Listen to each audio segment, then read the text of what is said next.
विठ्ठल साळुंखे, मी राहणार देवळा, अंबाजोगाई तालुका, जिल्हा बीड. मी इतकी दारू पित होतो की माझी मला सध्या भांडण होतं. मी दारू किती पिली ही मला सध्या अनुभव, पण मी वाचतच नव्हतो. मी मलकापूरला तर मला माझी आई जर आली नव्हती तर मी वाचतच नव्हतो. ईडशिवून पळून जायचा माझा प्रयत्न होता. तिथून ईडशिवून पळून जायचा माझा प्रयत्न होता. ईडशिवून जाते का? हो. बर.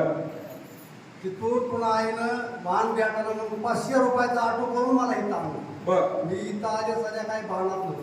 बर. इथं आले किती दारू प्यायचे रोज? दारू कमीत कमी 300 ते 400 रुपये दारू पेली रोज? हो, साधी. बर. मग इतकी दारू पेत असताना इथं आल्यापासून मी इथल्या वाऱ्या सुरू केल्या. तिथलं गरज घेतलं, तिचं पर्यंत केलं. मला काय लिहिता वाचता येत नाही. मला जसं सांगितलं तसं नुसतं बोटं पुढं होते.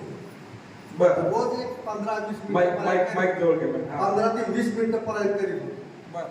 तेव्हापासून माझी दारू सुटली. माझं सगळं झालं. मी आता चांगला आहे. दारूचं नाव सध्याही वाटत नाही. टाळ्याच्या गजरामध्ये देवळा तालुका अंबाजोगाई जिल्हा बीड येथून मी आलेलो आहे.